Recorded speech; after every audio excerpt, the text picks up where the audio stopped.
पत्रकार ने Donald Trump से ये पूछा कि कभी आप कहते हैं कि हम डी एस्केलेट कर रहे हैं और कभी आप फुल फ्लेजेड वॉर की बात करते हैं, तो उन्होंने कहा दे आर एनिमल्स। ये जो सेंटेंस का इस्तेमाल किया, ये स्टेटमेंट उन्होंने ईरान की जनता के लिए कहा। ऐसे में ईरान अब क्या सोच रहा है? डोनाल्ड ट्रंप की ये धमकी जो पिछले लंबे समय बहुत सारी टाइमलाइंस आई थी, अब आगे क्या ये टाइमलाइन और बढ़ा दी जाएगी? इजराइल का फायदा किसमें है? इन तमाम बातों के साथ साथ ये दुनिया कहां पर खड़ी हुई है और अगले 24 घंटे बाद आपके सामने क्या तस्वीर होगी, ये तस्वीर हम फील द थ्रिल में अपने एक्सपर्ट्स के साथ आपके सामने क्लियर करेंगे। मैं स्वागत करूंगी professor Sandeep Tripathi, foreign expert हैं, आपका बहुत बहुत स्वागत है। और इस साथ में doctor Kumar Ramakrishna, professor DU, आपका भी सर बहुत बहुत स्वागत है। और colonel Himanshi Singh, defence expert हैं, आपका भी बहुत बहुत स्वागत है। सबसे पहले संदीप जी, जब डोनाल्ड ट्रंप ने बहुत सारी टाइमलाइंस बताई, उसके साथ साथ उन्होंने मैं कुछ टाइमलाइन का यहाँ पर जिक्र करूँगी, जैसे मार्च 21 48 घंटे की टाइमलाइन, फिर उन्होंने कहा मार्च 23 उन्होंने पोस्टपोन कर दिया 5 दिन के लिए, सीज फायर की बात भी करी, फिर मार्च 26 पोस्टपोन कर दिया 10 दिन के लिए, अप्रैल 4 और अप्रैल 5 पोस्टपोन 7। तो हम 7 अप्रैल पे खड़े हैं। अब आप इस अगले 24 घंटे को कैसे देख रहे हैं? सबसे पहले कि आपका जो शो का नाम थ्रिल है, डोनाल्ड ट्रंप अपने आप में थ्रिल है। और 28 फरवरी को भी उन्होंने कहा था 48 घंटे का टाइम दिया था, और आज देख रहे हैं कि आज इतने 37 दिन हो गए। तो दुनिया का वो व्यक्ति जब डिप्रेशन में होता है, डिस्परेशन में होता है, अपने एरोगेंस बॉटम लेवल पर आ जाता है, एरोगेंस को मसाज नहीं मिलती है, उस समय जब बैकड्रॉप पर एरोगेंस टॉप में रहा हो, किसी हेड ऑफ स्टेट को उठा कर ले आया हो, दुनिया को दिखाता हो कि देखिए ये परेड में माधुरो मार रहे थे, उस बैकड्रॉप में अचानक आपको 37 दिनों में सब कुछ आपका कह सकते हैं कि वो जो करिश्मा था वो धूल धूसरित हो गया। अब सवाल है कि जब हारा हुआ व्यक्ति फड़फड़ाता है, और वो जो टाइम लाइन है, मुझे लगता है जितनी आपने टाइम लाइन है, मैंने बताया कि 28 फरवरी को शुरुआत हुई थी, और अभी तक की टाइम लाइन पर इतना डर मत दिखाओ कि डर खत्म हो जाए। दरअसल ईरान का डर खत्म हो चुका है, और वो डर इसलिए, वो 28 तारीख को जब खामेनी साहब का असैसिनेशन होता है, और ये इतने रियलिस्टिक है, ईरानियन इतने रियलिस्टिक है, दुनिया के मानचित्र में एक ऐसा कंट्री है जो बहुत ही रियलिस्टिक वे में युद्ध लड़ते हैं, और उन्होंने अपने कमांड एंड कंट्रोल की खामेनी के स्टार्ट होता था और ग्राउंड लेवल पर आता है। जब वो तैयारी है कि हमें शहादत देनी है या तो हमें जीत, देखिए ईरान जीतने के लिए नहीं लड़ा था, ईरान रुकने के लिए, ठहरने के लिए और रिटेलिएशन के लिए और ठहराव के लिए लड़ा था कि देखिए हम जहां वहीं रहेंगे, तुम्हारी कितनी भी ताकत क्यों ना हो, तुम्हारी एक एक ताकत को हम जवाब देंगे। और जब सामने वाला जीतने आया हो और वो कुछ भी न कर पा रहा हो, तो जो अभी स्ट्रीट लैंग्वेज हम देख रहे हैं, ये उसी का एक क्लाइमेक्स है। मैं भी सुबह ही एक इंटरव्यू देख रहा था यूनाइटेड स्टेट्स का, वहाँ के प्रोफेसर, उन्होंने खुद कहा कि हिस्ट्री में इस तरीके का कभी इतिहास में नहीं हुआ, अमेरिका यही करता आया है जो डोनाल्ड ट्रंप करता रहा है, ये भी कोई नई बात नहीं है। लेकिन लैंग्वेज के लेवल पर जिस लेवल पर वो जा रहे हैं और कह रहे हैं कि ईरानियन को जो बोल रहे हैं, मुझे लगता है ये टॉप लेवल है, एक्सट्रीम लेवल है उनके फ्रस्ट्रेशन का। और किसी भी तरीके का, चाहे वो देखिए, आप देखिए जब कोई कमज़ोर होता है तो फिर टाइम सेट करता है, आपको मारना है आप मारिए। और दूसरी बात, क्या पहली बार आप मार रहे हो? आपने जितने भी वहाँ के इंफ्रास्ट्रक्चर, क्या सिविलियन इंफ्रास्ट्रक्चर पहली बार टारगेट हो रहा है, ब्रिज पहली बार टारगेट हो रहा है, हॉस्पिटल्स पहली बार टारगेट हो रहे हैं, स्कूल्स पहली बार टारगेट हो रहे हैं, बुसार न्यूक्लियर पावर प्लांट पहली बार, सब कुछ हो चुका है। जब सब कुछ हो चुका है तो नया क्या? अब नए के लिए देखिए, ट्रंप को लगा कि नया क्या करता हूँ, तो दुनिया को थ्रिल करने के लिए फिर उन्होंने क्या किया कि डेट दिया और टाइमिंग दे दिया कि देखिए 8 बजे का 48 घंटे का। ये सब उसके लिए है इम्पोर्टेंट, जो कंट्री डरता हो या सरेंडर करने की ऐसे पोजीशन में, तो मुझे लगता है ईरान पर कोई फर्क नहीं पड़ता। आयरनी कि वो अब तक भी ईरान की माइंडसेट को नहीं समझ पाए। मैं आप क्योंकि उस बैकग्राउंड से भी आती हैं, सबसे पहले तो आप देखें, एक समय अमेरिका के साथ ये था कि वो उसके जो फौज थे, आर्मी, मिलिट्री, उनके लिए जैसे अभी भी ये कहा गया कि 155 एयरक्राफ्ट भेजे गए। अब वो यूरेनियम को ढूंढने के लिए, एनरिचमेंट को ढूंढने के लिए भेजे गए, अपने फौजी को वापस लाने के लिए। कल की प्रेस कॉन्फ्रेंस में एक बहुत इंपॉर्टेंट बात उन्होंने कही कि घर का बेदी है कोई जो ये इन्फॉर्मेशन लीक कर रहा है, और हमारे पायलट्स के बारे में जिसने बताया उसको बख्शा नहीं जाएगा। मतलब ये यूएस बात कर रहा है कि उसके यहाँ से चीज़ें लीक हो रही हैं, 10 सुपर पावर यूएस।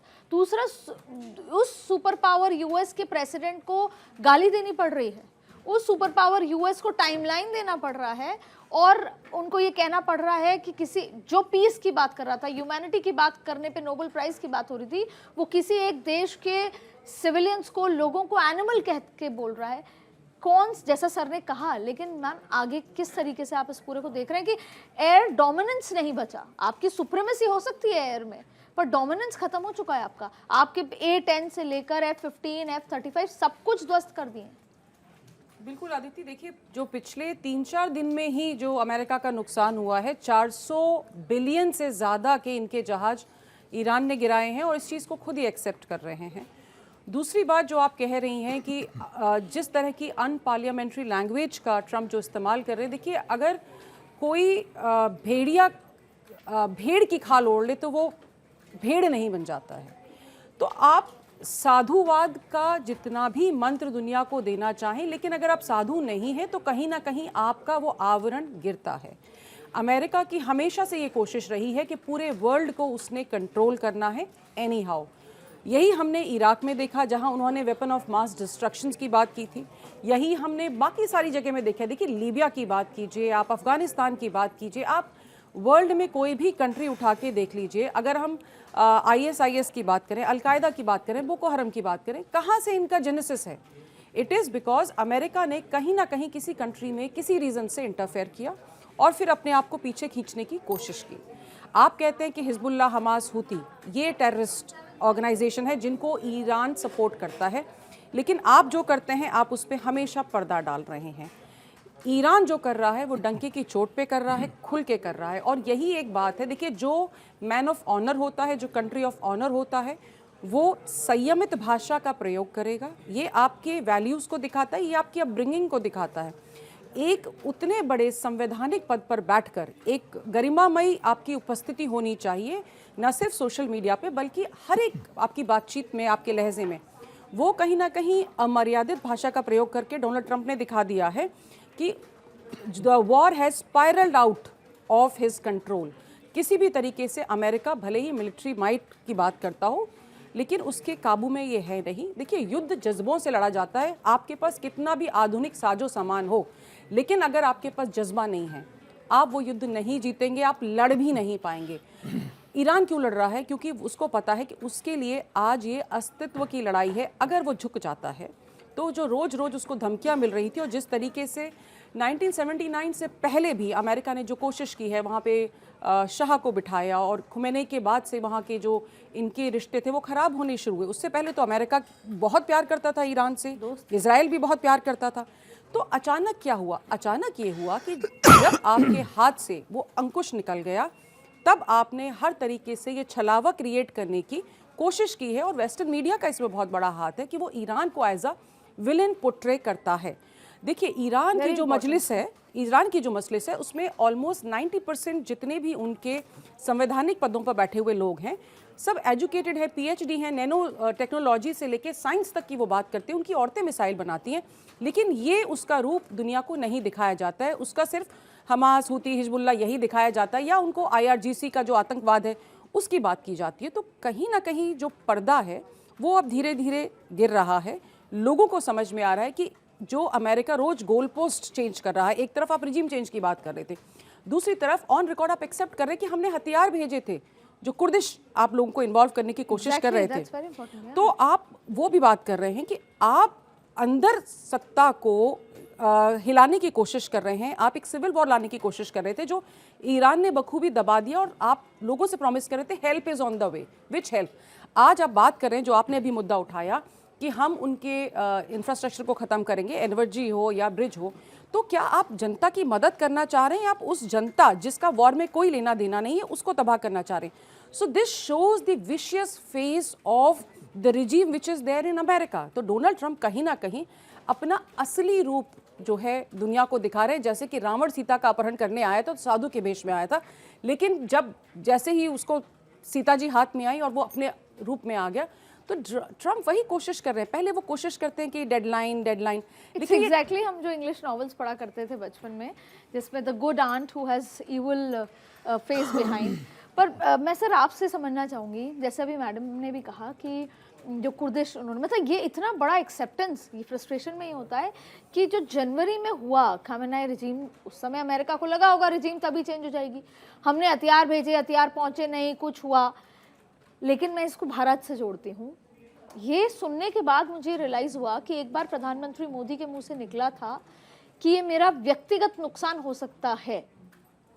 अब जब हम एक प्रेस कॉन्फ्रेंस में ये सुनते हैं कि हमने हथियार भेजे, रिजीम चेंज नहीं हो पाई, उस समय वो कह रहे थे कि we are sending help, help is on the way, तो मतलब आप अलग अलग देशों में, बांग्लादेश, नेपाल से लेकर फिर भारत भी तो आता है, भारत में भी क्या हुआ, नॉर्थ ईस्ट में क्या चल रहा है, या फिर हम कहें कि लद्दाख में क्या हुआ, ऐसा कुछ जब मोदी जी नहीं मान रहे होंगे, किसी बातों पे यस मैन नहीं हुए होंगे, नहीं एक्सेप्ट किया होगा कि ऑपरेशन सिंदूर सीजफायर उन्होंने कराया, तो आपको लगता है भारत में ऐसा कुछ हो सकता था, या उसकी शुरुआत तो हुई थी?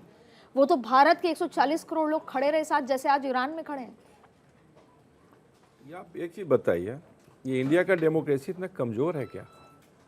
डेमोक्रेसी का जन्म ही इंडिया में हुआ है, और कोई अमेरिका में बैठ करके ये सोच ले कि हम जो चाहेंगे इंडिया में हो जाएगा, ये एक इम्पॉसिबल टास्क है। ये कोई भी करता है तो ये बोले कि बेवकूफ़ी के अलावा कोई बहुत बड़ी चीज़ नहीं है, पहला चीज़। दूसरा चीज़, सबसे पहले तुमको रिग्रेट है कि ईरान के बारे में आज से 2 दिन पहले जिन शब्दों का इस्तेमाल ट्रम्प किया, एक वाहियात सड़क छाप नेता भी ऐसा नहीं करता है। और हमको रिग्रेट है कि अमेरिका ऐसे डेमोक्रेसी में हाईएस्ट पोस्ट पे बैठा हुआ आदमी ईरान और ईरान के लोग, आप लड़िए, लड़ाई लड़िए, हार जीत होती रहती है, कम से कम शब्दों पे ध्यान रखना चाहिए, मर्यादा पे ध्यान रखना चाहिए। और वो कहीं से भी ट्रम्प का वो स्ट्रेचर नज़र नहीं आया, और हमको लग रहा है कि डिप्रेशन में है, वो डिप्रेस्ड हो गया लड़ते लड़ते, अब उनका मेंटल बैलेंस अब ख़त्म हो रहा है। तीसरा चीज़, ये हर आदमी को अपनी हैसियत पता होनी चाहिए। अमेरिका को भी बहुत घमंड था कि हम सुपर पावर है सर, अभी भी नहीं है, नहीं है। अमेरिकन्स को नहीं है, डोनाल्ड ट्रम्प को मैं तो बता है। रहा हूँ, अमेरिका लड़ाई शुरू कर सकता है, एटम बम गिरा सकता है, ठीक, जमीन पे उतर कर करके कभी भी लड़ाई को फिनिश नहीं कर सकता है। वियतनाम में क्या हाल हुआ? वियतनाम तो ईरान से भी छोटा कंट्री है, उतरे, पिटाए, भागे। अफगानिस्तान में तो ऐसा भागे रातों रात, अफगानियों के पास क्या था? उनके पास कुछ है भी नहीं, उनके डर से रातों रात हवाई जहाज लेके बिना बताए हुए, कब, उसमें कौन था प्रेसिडेंट अमेरिका का? यही ट्रम्प। इनकी हिम्मत नहीं हो रही कि ईरान के ज़मीन पे उतर जाए। एक ठीक है, एक पायलट को छुड़ा कर कितना वाई लड़े, कोई बहुत बड़ी बात नहीं है इस टाइप का ऑपरेशन करना। कितना वाला फाइटर प्लेन का गिर गया, जो N-32 गिरा। और सबसे बड़ी चीज़ आप ये देखिए कि एक बहुत पहले सिनेमा आया था कि फंस गया रे ओबामा, देखे थे, बहुत अच्छी मूवी थी। हमको यहाँ लगा कि फंस गया रे ट्रम्प। अगर 1-2 दिन में मैसिव अटैक अगर कर दिया ईरान बाकी गल्फ कंट्रीज पे, तो देखिए कितना बुरा हाल होने वाला है। ट्रम्प ईरान के प्रेशर में नहीं है, ट्रम्प है सारे गल्फ कंट्रीज के प्रेशर में, जिसके बारे में अमेरिका हमेशा बोलता था कि आपको हम प्रोटेक्ट करेंगे, आपको कुछ करने की चिंता नहीं है। कुवैत पे बम गिर रहा है, जल रहे हैं वहाँ कुआं, दुबई पे गिर रहा है, सऊदी अरबिया पे गिर रहा है, बहरीन पे गिरा रहा है, और अमेरिका रोक नहीं पा रहा है। अगर थोड़ा सा और मैसिव अटैक कर दिया तो देखिएगा अमेरिकन का क्या हाल होने वाला है। सबसे बड़ी चीज़, अगर मान लीजिए ट्रम्प इतना ही था कि हम लड़ाई जीते, तो क्या जरूरत पड़ गई थी कि अपने चीफ ऑफ आर्मी स्टाफ को हटाना पड़ गया? क्यों हटाना पड़ गया? इसका मतलब कि अमेरिका का जो सेनाध्यक्ष है, कहीं न कहीं डिसएग्रीमेंट था between Trump and chief of the army staff. नहीं तो क्यों हटा देगा कोई? और भी लड़ाई के बीच में लड़ाई चल रही है और आपने हटा दिया। क्यों हटा दिया आपने? ये तो कोई नहीं, इस पे तो मीडिया डिबेट नहीं कर रही है। कितना बड़ा कंट्री, इतना बड़ा सुपर पावर, और अपने ही आर्मी अध्यक्ष को हटा रहा है। इसका मतलब कहीं ना कहीं ईरान में अमेरिकन फेल हो रहे हैं, बुरी तरीके से फेल हो रहे हैं, और ईरानी इतना आसानी से अपने जमीन पर नहीं उतरने देंगे उनको। ठीक है, उनका जो करना आप कर लीजिए, क्योंकि IRGC का जो बेसिक जो फाउंडेशन है, जो आप देखेंगे, वो बिल्कुल ही अलग है। जो कन्वेंशनल आर्मी, वो मरेंगे या मारेंगे, छोड़ने वाले नहीं अमेरिकन को, अरे ज़मीन पर नहीं उतरेंगे। और ज़मीन पर आप जब तक उतरिएगा नहीं, तब तक आप वॉर को फिनिश नहीं कर सकते आप, और इनकी हिम्मत नहीं हो रही है।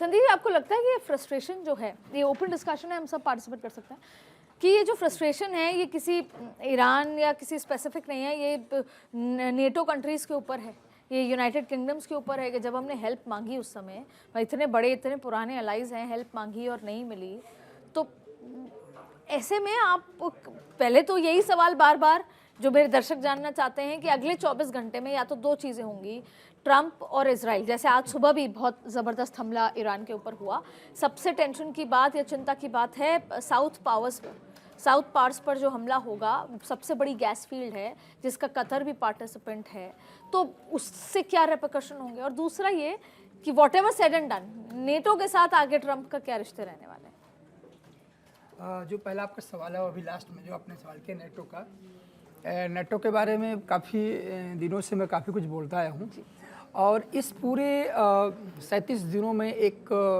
हालांकि रशिया यूक्रेन के वार के टाइम में भी कुछ रिफ्लेक्शंस थे, बट अभी 37 दिनों में बहुत बड़ा एक ट्रेंड शिफ्ट हुआ है इंटरनेशनल पॉलिटिक्स में। और ये मैं हमेशा कहता हूँ कि ये केस स्टडी होगा, जो इंटरनेशनल रिलेशंस के जो बच्चे स्टूडेंट्स पढ़ते हैं इसको, शिफ्ट ये होगा कि 1945 के बाद से जो वर्ल्ड ऑर्डर डिज़ाइन अमेरिका ने किया था, इससे अमेरिका ने किया था, इसका एंकर था, उसमें एक बहुत बड़ा एक सेगमेंट था कलेक्टिव सिक्योरिटी का, और नाटो का बुनियाद ही थी कलेक्टिव सिक्योरिटी। ट्रंप ने कहा कि देखिए मुझे कलेक्टिव सिक्योरिटी ये शब्द अच्छा नहीं लगता, मुझे लगता है अमेरिका फर्स्ट। तो अमेरिका फर्स्ट की बुनियाद पर जब चुनाव जीते, चुनाव के बाद आए, तो धीरे धीरे प्रहार किया उसने। और हमने सभी देखा कि जब बात पनामा पर आई तो दैट इज़ ओके, जब कनाडा को कहा कि 51 स्टेट बना लो तो थोड़ा सा पेनिट्रेशन स्टार्ट हुआ। ग्रीनलैंड पर जब आए तो बहुत बड़ा असमंजस हो गया कि आर्टिकल 5 किससे क्या कहेगा, आर्टिकल 5 अमेरिका से कहेगा कि फ्रांस से कहेगा, जर्मनी से कहेगा, यूके से, किससे क्या कहेगा कि हमें बचा लो।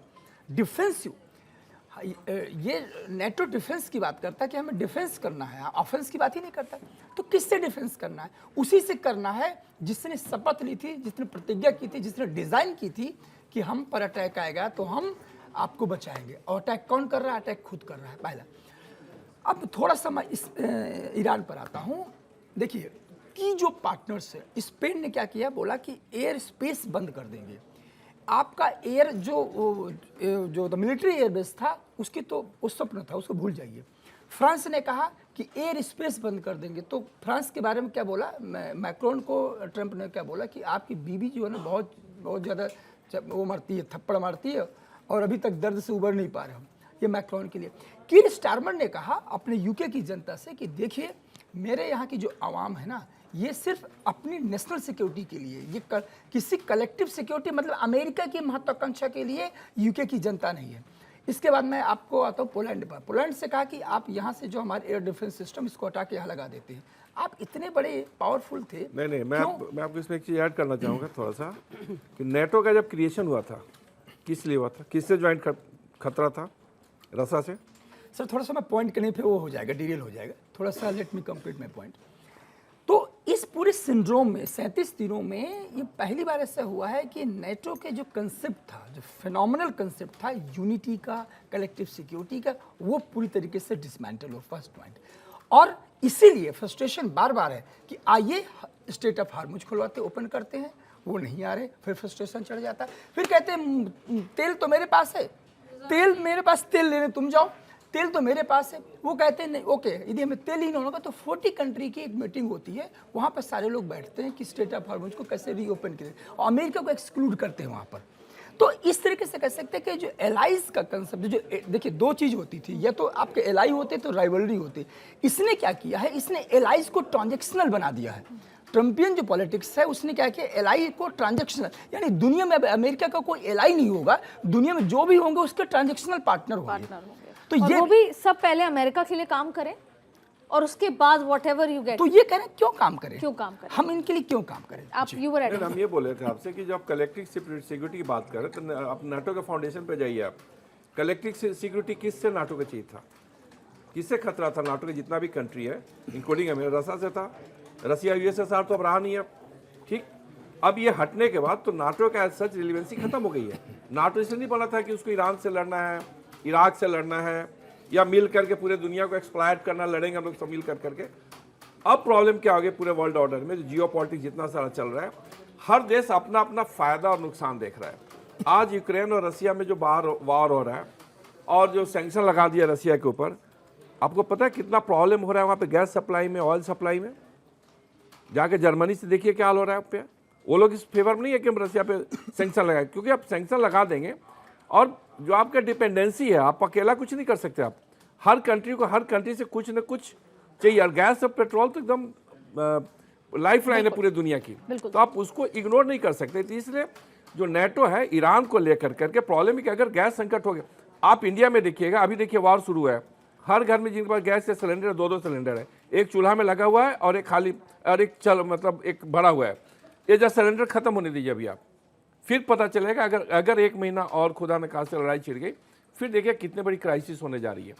मैडम, आप उसको कैसे देख रही हैं? क्योंकि अगर आज रात ट्यूसडे, जो कि कल सुबह 5 बजे हमारे, अगर इस तरह का हमला होता है, क्योंकि जैसा मैंने कहा साउथ पार्स को लेकर, ईरान के पास विकल्प क्या बचता है? अगर सारे bridges, civilian infrastructure, South Pars और साथ में उनके पावर प्लांट जो भी बचे कुचे हैं, उस पर अगर हमला होता है, आज पूरे दिन भी बहुत ज़्यादा उस तरह से एग्रेसिव रहने वाला है, तो ईरान के पास क्या सिर्फ एक ऑल्टरनेट बचेगा जो कि न्यूक्लियर वेपन होगा या ऐसा कुछ?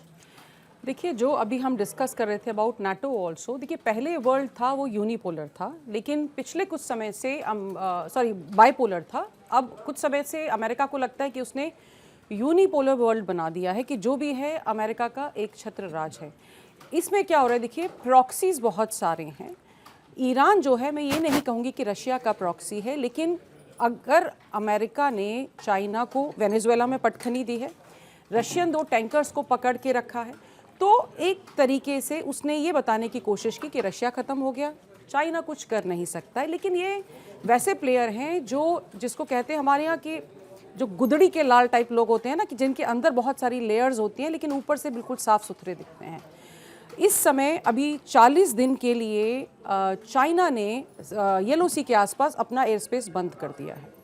Now China will also try कि हॉर्मुज तो आपका बंद हो गया, यहाँ स्ट्रेट ऑफ मलक्का के आसपास की जगह वो बंद करेगा। रशिया इस समय बिल्कुल जिसके बोलते हैं ना 5 उंगलियां घी में और सर कढ़ाई में, वो दनादन नोट छाप रहे हैं, क्योंकि इन्होंने अभी बोल दिया कि जिसको जहाँ तेल बेचना है बेचो। सो जो अमेरिका ने कोशिश की थी कि ईरान को 12,700 सैंक्शंस लगा के उसकी इकोनॉमी को ख़त्म कर दें, आज चाइना उसको चैलेंज कर रहा है कि डॉलर हेजिमनी, आप डॉलर में नहीं लेंगे, लेकिन आप हॉर्मुज से अगर कोई भी तेल अगर आपका आता जाता है तो आप युआन से जाएंगे। तो कहीं ना कहीं अमेरिका का जो इकोनॉमिकल वर्चस्व था, जो हेजिमनी थी, उसको क्वेश्चन कर रहे हैं। ईरान अब अगर आप उसको बार बार अल्टीमेटम देंगे तो भेड़िया आया, तो फिर अल्टीमेटली ये हो जाता है कि भाई आ जाओ। तो अभी Iran is very clear that America क्या क्या करेगा, बिकॉज जो उनका मोज़ैक सिस्टम है जो ख़त्म नहीं कर पाए, और IRGC का अभी इन्होंने इंटेलिजेंस कमांडर को उड़ा दिया, उसके बावजूद अगर ईरान ने अपनी मिलिट्री को अभी तक इंटैक्ट रखा है, उसकी मिसाइलें, it's a standing military power in the middle east, drones है, सब कुछ है उसके पास में, और उसने अंडरग्राउंड जिस तरह से सिटीज़ बनाई हुई हैं और हर चीज़ को स्प्रेड करके रखा है। अगर अमेरिका वहाँ पे ऑल आउट वॉर के लिए जाता है तो ईरान उनको दावत पे नहीं बुला रहा है। ईरान कह रहा है आप आओ, वेलकम टू हेल्प। अगर आप उसके देश को कह रहे हैं गो टू हेल्प, तो ईरान कि आप हवेली पे आइए, खाना खाइए, पानी पीजिए और गोली भी खाइए। It is going to send body bags to America, which America is not used to. America हमेशा दूसरों की धरती पे जाके लड़ता है और वहाँ के लोगों को मारता है, लेकिन इस बार अमेरिका एक मगरमच्छ के जबड़े में फंस गया है, उसको समझ में नहीं आ रहा बाहर कैसे निकलना है। ईरान ने बाकायदा लिस्ट दी है, अगर आप ये करेंगे तो मैं ये करूंगा, आप ये करेंगे तो ये करूंगा। अगर आपके पास में जो आप रेड लाइन क्रॉस कर रहे हो, the violation is when you are targeting the infrastructure which is education, hospitals, energy, anything, तो आप आम लोगों को त्रस्त कर रहे हैं। ईरान ने बोला है अगर आप हमला करते हैं तो मैं मिडिल ईस्ट में जितने भी आपके ब्रिजेस हैं, जितने एनर्जी, ख़त्म करूंगा। उसने बुनी ब्राक इजराइल में हमला किया था, इजराइल में बाढ़ आ गई थी जो आसपास के इलाके थे, उसने डिसैलिनेशन प्लांट्स को किया था। अगर आप इस पे जैसे बुशहर के आसपास हमले हुए हैं तो वो डिमोना पे जाएगा। सो टिट फॉर टैट से ज़्यादा इस बार होगा। अमेज़ॉन पे उसने हमला किया है, तो अमेरिका जिस चीज़ को लेके बहुत सीना चौड़ा करता है कि हमारे पास जितने भी वर्ल्ड का डेटा है वो उड़ेगा, उसके पास केबल है 200 मीटर नीचे, आप इंटरनेट आप उस पे जाएंगे, आपके पास में बहुत सारी चीज़ें हैं। देखिए, it is not so easy कि मैं हेल्प बरपा दूंगा। आप हेल भर पाएंगे तो नरक में जो लोग खड़े हुए हैं ऑलरेडी, आपको क्या लगता है उनके पास हथियार नहीं है या उनके पास में किसी चीज़ का जज्बा नहीं है? आपके लिए अल्टीमेटम देना आपकी आदत में है, लेकिन ईरान का, जैसे मैं कह रही थी, वहाँ के लोग पॉलिटिकल साइंस में पीएचडी किए हुए हैं, आपकी यूनिवर्सिटी से किए, अमेरिका में आके किए हुए हैं। They are equipped to handle this kind of threat. It is not a military might, लेकिन मिलिट्री माइट से ज़्यादा अगर वो लोग, जैसे डॉक्टर त्रिपाठी ने भी कहा कि अगर शहादत पे उठ रहे हैं, उसने कह दिया भाई आके मार दो, मुझे ख़त्म कर दो, लेकिन मैं खून की अंतिम बूंद तक लड़ूंगा।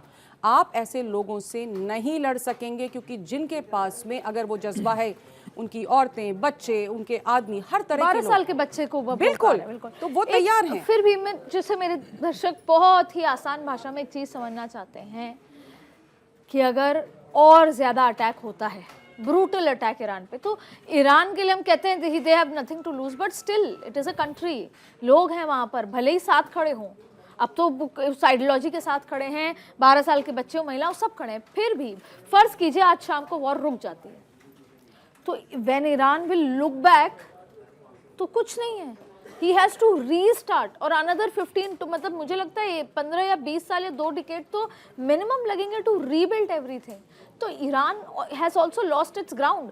हमारे पास जज्बा हो सकता है, हथियार हो सकते हैं, चाइना और रशिया का बैकअप हो सकता है, हमारे पास यूरेनियम एनरिचमेंट हो सकता है, लेकिन हमारे यहाँ लोग ही नहीं होंगे, सिविलाइजेशन ही नहीं होगा, स्कूल नहीं होगा, कॉलेज नहीं होगा, एनवायरमेंट नहीं होगा।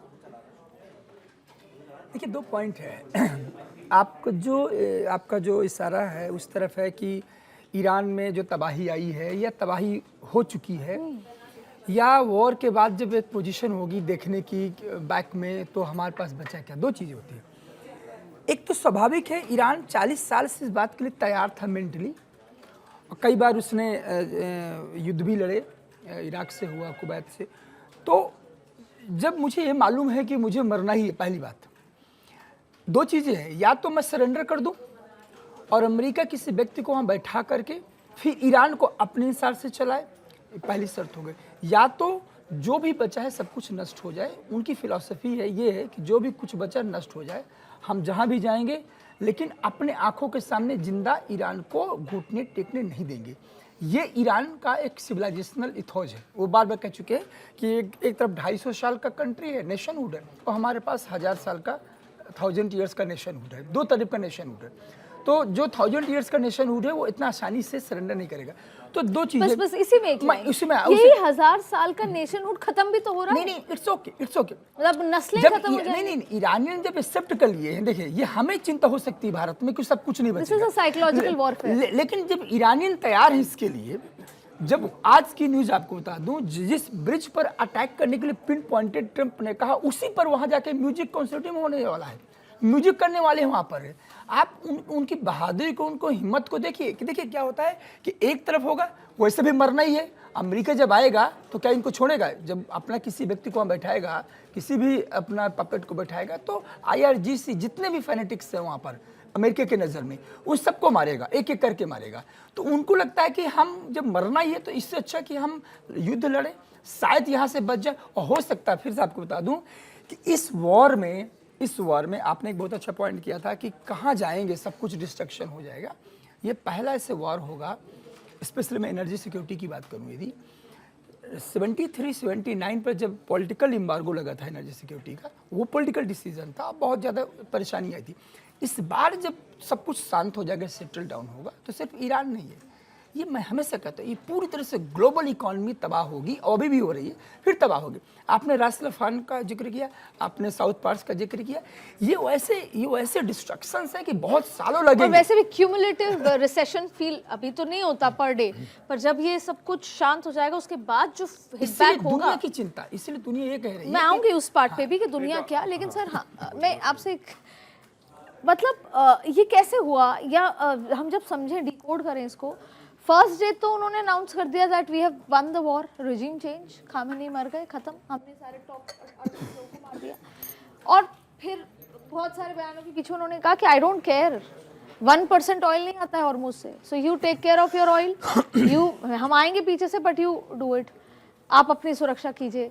आज ये कह रहे हैं कि open the Hormuz with all the bad words.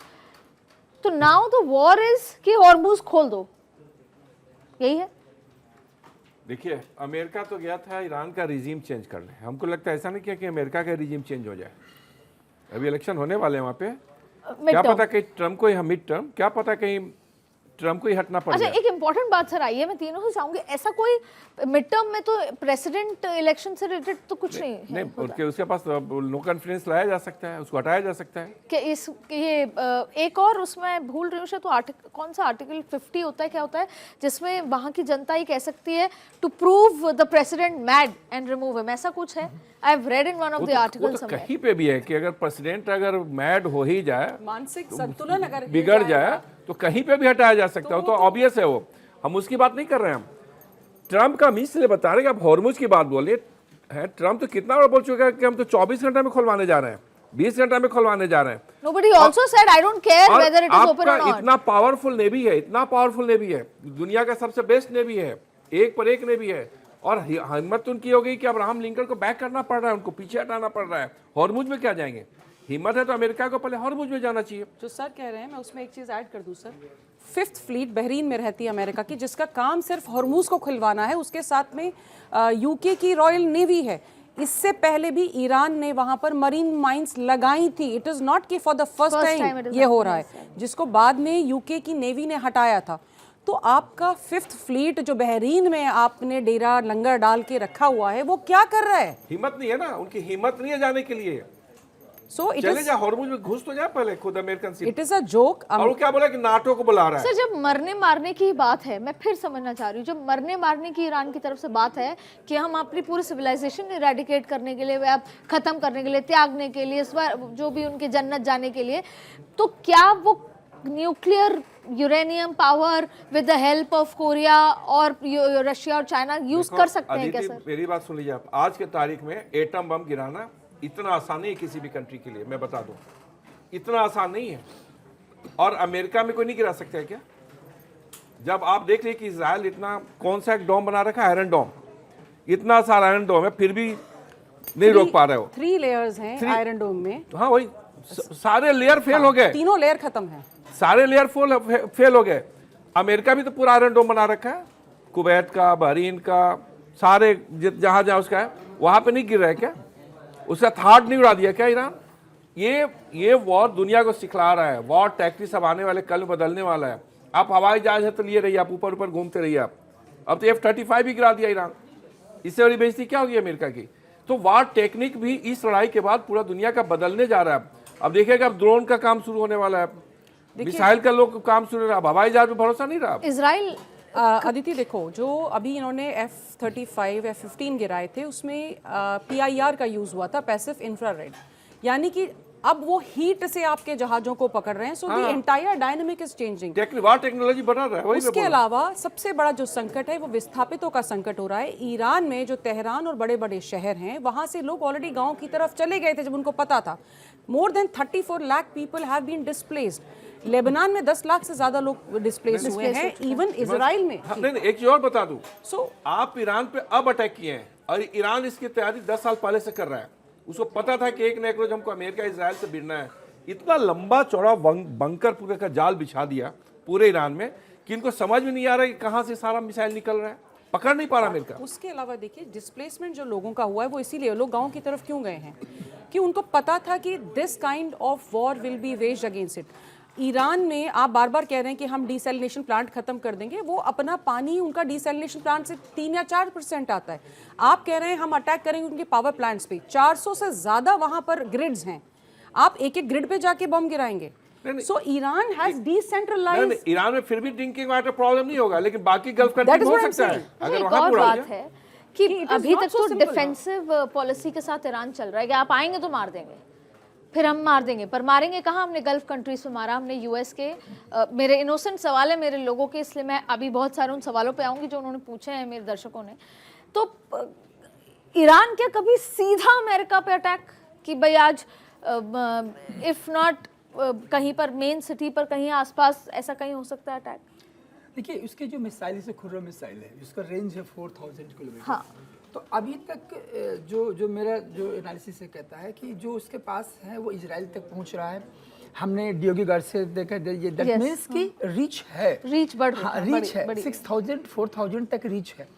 लेकिन मुझे लगता है ईरान का मैसेज ये है, सबसे पहले गल्फ कंट्री पर अटैक किया कि आपको ये बताएं कि जहाँ से यूएस अटैक कर रहा है, भाई यूएस अटैक तो अपने यहाँ से नहीं कर रहा है ना, यहाँ खुद से उससे यहाँ से रहा- बगल से कर रहा है, बगल से इनके कर रहा गल्फ कंट्री से कर रहा है, तो उनको तो खत्म सोचता है कि सबसे पहले इनको नेस्तनाबूद करूं ताकि भविष्य में कोई कंट्री इसका कॉलोनी न बने और इसका अपना एयर स्पेस न दे, मिलिट्री स्पेस न दे ईरान के खिलाफ। और ईरान पे थोड़ा आसान भी है इनको टारगेट करना, अमेरिका के अंदर टारगेट करना। जब वहाँ वो पोजीशन आएगी, मैं आज आपको कल के स्टेटमेंट बताता हूँ रूस का। लारव ने कहा, जब इन्होंने कहा कि 48 घंटे का टाइम है, ट्यूसडे का टाइम होगा और ये समय होगा, सब पिन पॉइंटेड टू कर दिया थोड़ा सा पैनिक करने के लिए। तो फिर रूस की तरफ से मैसेज आया कि ये ईरान का वॉर नहीं है, ये ग्लोबल एस्केलेशन है टेंशन का, और यदि ऐसा कुछ होता है तो S-400 ऑलरेडी वहाँ पर डिप्लॉयमेंट है और उसके पास है, किसके पास, जो रेंज है, रूस का जो रेंज है उसके पास, ठीक।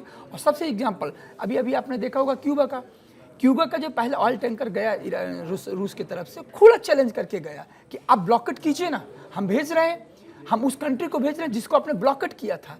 तो अमेरिका इसमें परेशान है कि देखिए पहले तो डर से काम चल जाता था, डर हैज बीन एक्सपोज्ड, राइट। फिर एक्सपोज हो गया है, तो अब कुछ बचा नहीं है। अब मेरे पे क्यों बताऊं कि डर तो एक्सपोज हुआ और एक गल्फ पीपुल का प्रेशर बढ़ रहा अपने अपने रूलर के खिलाफ कि इनको अमेरिकन को भगाओ यहाँ से, Exactly. क्योंकि इनके चक्कर में कि मेरी सत्यानाश हो और जाए। यही पॉइंट था, यही चाहता था, अरे ईरान हम यही बोला चाह कि रहा था। यही कहीं चाह रहा जो था। बड़ी बड़ी बिल्डिंग है ना, कहीं बुर्ज खलीफा पे काम मार किया ना, अगर देखिए पूरा इकोनॉमी हिल जाएगा पूरे गल्फ इकोनॉमी तो का। वैसे यूएई की हिल चुकी है। See the thing is, gulf countries जितने हैं मेजरली, वहाँ दो चीज़ें हैं, एनर्जी और टूरिज्म।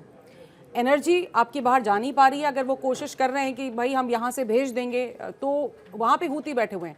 20% आपने यहाँ ब्लॉक किया, 12% वहाँ, 32% ऑक्सीजन आपने खत्म कर दिए।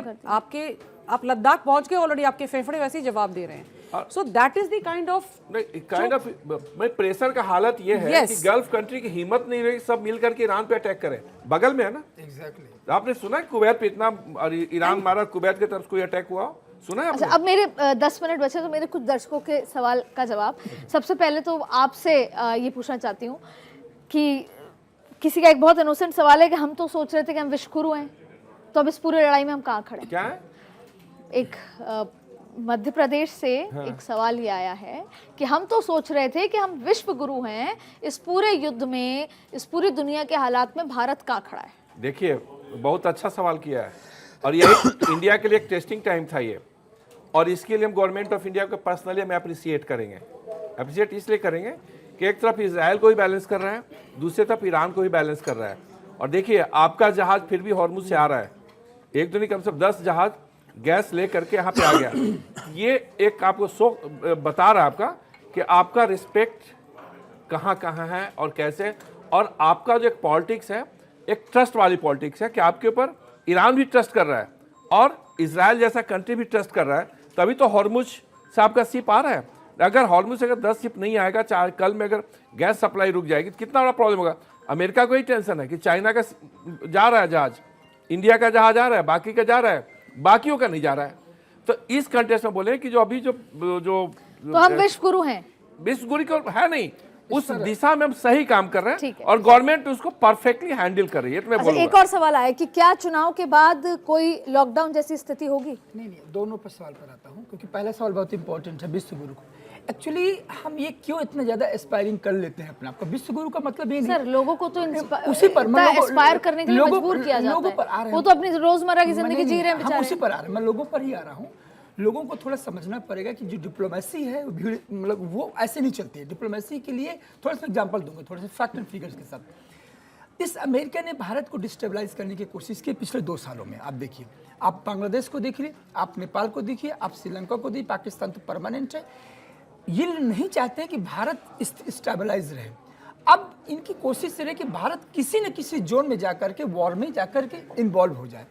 आज यदि भारत कहीं भी, देखिए जब बांग्लादेश हो रहा था तो भारत की जनता क्या कर रही थी, सर अब बांग्लादेश पर हमें चलना चाहिए, पाकिस्तान पर होता पीओके हमें लेना चाहिए। आप यदि सुरक्षित हैं इस देश मेरे में, दर्शक का एक सवाल है, मैं आऊंगी उस पर। आप बंकर में नहीं जा रहे हैं ना, तो आपके डिप्लोमेटिक जो पेशेंस है, जो स्ट्रेटेजिक पेशेंस वही, है, वही। ये होना चाहिए। आज आप शांति से जी रहे हैं। विश्व गुरु इस मामले में सिर्फ अभी सर का जो रिस्पॉन्स था बहुत अच्छा था। विश्व गुरु इस मामले में है कि हमारे जो एनर्जी रिसोर्स है वो शांति से आ रहा है। ये है आपकी ताकत है। ताकत। छोटी छोटी That is खुशियां, your- छोटी छोटी चीजों में Sometimes खुशियां ढूंढना। no response नहीं, is the छोटी best चीज नहीं, बहुत बड़ी response. चीज बड़ी है। चीज है, ये बस। प्रॉब्लम मेरी नहीं है, ये जो दुनिया गैस जल का रही है, प्रॉब्लम दुनिया हो रहा की है है, दूसरे पूरी। का कारण हो रहा अच्छा है। मैम, एक बात, क्या ये बहुत इंपॉर्टेंट सवाल है और आप तीनों से है कि क्या जब भी ये युद्ध खत्म होगा, ईरान तो झुकने वाला है नहीं, ईरान की शर्तें यूएस मानने वाला है नहीं, तो क्या वर्ल्ड ऑर्डर बदल जाएगा? क्या हमेशा के लिए यूएस जो अपने आप को वो यूनिपोलर बनाना चाहता है वो बदल जाएगा world order? World order definitely change होगा। देखिए फ्रांस भी कह रहा है कि भाई हमारे साथ आओ, हम एक अलग नेटो बनाना चाह रहे हैं, बट चीज़ें इतनी आसान नहीं है। देखिए जियो पॉलिटिक्स बहुत कॉम्प्लिकेटेड है। ऐसा नहीं है कि अमेरिका का वर्चस्व हमेशा के लिए ख़त्म हो जाएगा। There are lot of things, जैसे हम डॉलर हेजिमनी की भी बात कर रहे थे, चेंजेस डेफिनेटली आएंगे, लेकिन सबसे बड़ी ज़रूरत जो इस समय है वो है इस क्राइसिस से निपटने की। उसके बाद में कौन खुदा बनता है, कौन आवाम बनता है, वो बाद की बात है। लेकिन इस समय अमेरिका डेफिनेटली एक बैक फुट पे है, और वो जब डोनाल्ड ट्रंप वहाँ पे सत्ता से, जब चाहे वो अपना टेन्योर ख़त्म करें या बीच में हटा दिए जाएं, उसके बाद अमेरिका को बहुत समय लगेगा वो विश्वास लाने में। देखिए जो विश्वास है, सबसे बड़ा आघात उसको हुआ है। आपने प्रेस्टीज तो ख़त्म कर दिया, आपकी मिट्टी में मिल गई इज्जत, लेकिन मिट्टी में इज्जत मिलने के अलावा जो एक ट्रस्ट हमने खोया है आपस में, वो बनाने के लिए, जैसे अमेरिका के साथ भी भारत ने जो ट्रस्ट गेन किया था, पहले हमेशा भारत रशिया के साथ रहता था, लेकिन जिस तरह से रिलेशनशिप डेवलप हुई है और फिर आपने टैरिफ लगा के उसको ख़त्म कर दिया, आज आपने पूरे विश्व को एक उसमें ढकेल दिया है क्राइसिस में। नौकरियां जा रही हैं, खाने का संकट पैदा हुआ है, बहुत कुछ हुआ है। उसके बाद डेफिनेटली अमेरिका को उस स्टैंड पे रहने में शायद तकलीफ होगी। ट्रम्प का वर्चस्व खत्म हो जाएगा सर इस वॉर के बाद? ट्रम्प का नहीं खत्म होगा, अमेरिका का भी खत्म होगा। सुन लीजिए, अमेरिका इसलिए है कि फर्स्ट वर्ल्ड वॉर में अपने आप को अलग रखा था, ठीक है, और उसके बाद सारा दुनिया का लेकर के प्रॉपर्टी और अपने जमा कर लिया, हथियार का मार्केट कर करके between first world war to second world war. हम उस पर नहीं आए, रिजीम भी पूरा चेंज होने वाला है। हर देश अब अपने फायदे नुकसान के हिसाब से एक दूसरा से रिश्ता रखेगा। इसलिए रिश्ता नहीं रखेगा कि हम अमेरिका के साथ हैं इसलिए हम पाकिस्तान के खिलाफ रहेंगे, और सब से रखेगा रिश्ता। मैं बता रहा हूँ। अगला सवाल बहुत इंटरेस्टिंग है कि क्या ये सब खत्म होने के बाद चाइना सुपर पावर तो नहीं हो जाएगा? जी नहीं, क्योंकि भारत के लिए वो भी एक बहुत बड़ी चुनौती है। नहीं, जी नहीं, सुपर पावर की जैसे कंडीशन अभी किसी में नहीं है। जो था वो भी खत्म हो चुका है, क्योंकि इकोनॉमी बहुत इंटरडिपेंडेंट है और एक्सपोर्ट बेस्ड इकोनॉमी है चाइना की। आज ये पूरे जो क्राइसिस का सबसे ज़्यादा इम्पैक्ट चाइना पर ही है। भारत की रिजिलेंट इकोनॉमी है, हमारी मैन्युफैक्चरिंग है, तो हम लोग इसीलिए सस्टेन कर पा रहे हैं। और थोड़ा सा पिछले वाले क्वेश्चन पर आऊँगा, बहुत इंपॉर्टेंट क्वेश्चन किया था वर्ल्ड ऑर्डर का आपने। देखिए एक चीज़ तय हो गई है कि जो ये कलेक्टिव नेटो चलता था खत्म हो जाएगा, सब बचाएंगे। और इसकी शुरुआत यूके ने कर दिया था पहले ब्रेक्जिट में आकर के, कि हम देखिए ये यूरोपीय यूनियन, पैन यूनियन, सब विश्वास नहीं है, अपने को बचाइए, that is the primary first. Second ये है कि यदि ईरान टिकता है, अभी तक के 37 दिनों का जो केस स्टडी ये कहती है, यदि टिकता है तो अब जो है रिजीम चेंज, मादुरो, ब्राजील, ये सब नहीं बने हैं, वेनेजुएला। अब छोटे छोटे कंट्रीज थोड़ा सुकून से जिएंगे और ईरान को केस स्टडी के रूप में रखेंगे कि दुनिया में यदि आप ताकत है, आप पे रेजिस्टेंस है, ताकत भी नहीं है, यदि रेजिस्टेंस है और यदि बहादुरी है, जज्बा है, तो बड़े से बड़े मुल्क और थोड़ा सा पीछे से बैकअप सपोर्ट भी है रशिया चाइना का, तो फिर सीरिया नहीं बनेगा, वेनेजुएला नहीं बनेगा। ये एक बहुत बड़ी चीज है। जो यूरोपियन यूनियन ने हमारे साथ में इतना बड़ा जो डील लाए थे, वो इसीलिए लाए थे, युद्ध से पहले भी ये सुगबुगाहट थी कि वर्ल्ड ऑर्डर चेंज करने की आवश्यकता है। That is why they came to India to have business. Question करें कि ईरान खत्म हो जाएगा, कुछ नहीं होना है। 500 साल तो इंडिया गुलाम रहा, खत्म हो गया क्या? आप जो मर्जी कर लीजिए, ईरान फिर खड़ा हो जाएगा जब लड़ाई खत्म होगा। देखिए कैसे उसके अलाई कंट्री मिल करके ईरान को फिर क्योंकि पुरानी वाली दुनिया नहीं रही है। बहुत क्विकली मेरे आखिरी सवाल का जवाब मेरी बात सुनिए। जब 12,700 सैंक्शन के बाद भी वो अगर सरवाइव कर रहा है, अगर आप देखें कि जिस तरह से बॉम्ब गिराने के बाद में उनके घर के विजुअल्स आ रहे हैं, उनके सोफे आप देख लीजिए, ब्यूटीफुल। तो ऐसा नहीं है कि ईरान पे आपने सैंक्शन, वो तो आदी है भाई सैंक्शंस में जीने का, उसको फर्क नहीं पड़ता है। रिसेशन हमें कितना झेलना पड़ेगा, पूरा यूनिवर्सली बात कर रही हूँ मैं, कितना झेलना पड़ेगा? देखिए रिसेशन तो आएगा, क्योंकि जब आपको ये इंफ्रास्ट्रक्चर दोबारा से खड़ा करना है, देखिए एक ऑयल रिफाइनरी को बनाने में 14 से 15 साल लगते हैं, अगर आपने उसको रिवाइव करना है 4 से 5 साल तो लगेंगे।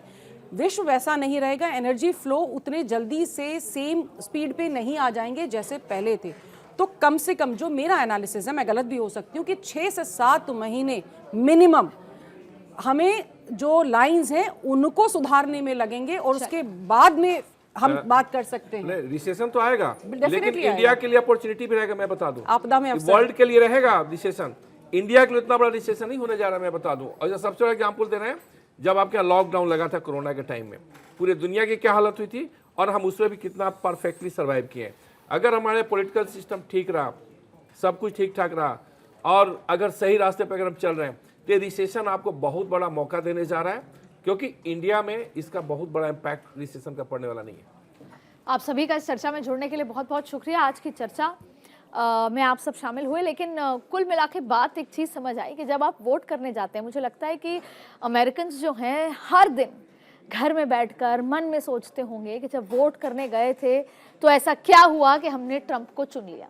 इसलिए ये एक यूनिवर्सल बात है कि ऐसी लीडरशिप चुनने की ज़रूरत है जो स्ट्रांग हो मेंटली, जिसके अंदर लीडरशिप स्किल्स हो, जो आपको ये दिखाए कि मैं अमेरिका फर्स्ट की तो बात करता हूं, पर अल्टीमेटली बात ट्रंप फर्स्ट की हो रही है, ट्रंप के परिवार की हो रही है। इसलिए एक बात अभी तक जो समझ आती है वो यही है कि वोट करने जाएं तो अपने बारे में, अपने देश, अपने राज्य या अपने जनरेशन जो आगे वाली है उसको सोचकर उस हित में अपने लीडर को चुनें।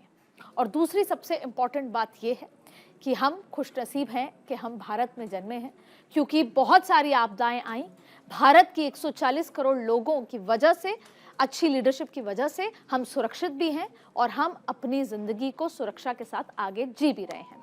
सबसे इम्पॉर्टेंट एक और बात जो जिसे कहते हैं कि हम ले सकते हैं वो ये है कि जब किसी भी देश की आवाम एकजुट हो जाती है ना, तो उसे कोई नहीं हरा सकता, और ईरान इसका सबसे बड़ा उदाहरण है। आज इस चर्चा में जुड़ने के लिए बहुत बहुत शुक्रिया। कल फिर आएंगे, क्या होगा, ये डेडलाइन 7 तारीख की, उसके बाद क्या हुआ, क्या हो सकता है, ये तमाम अपडेट्स के साथ और एनालिसिस के साथ फिर हाजिर होंगे फील द थ्रिल में। Thank you.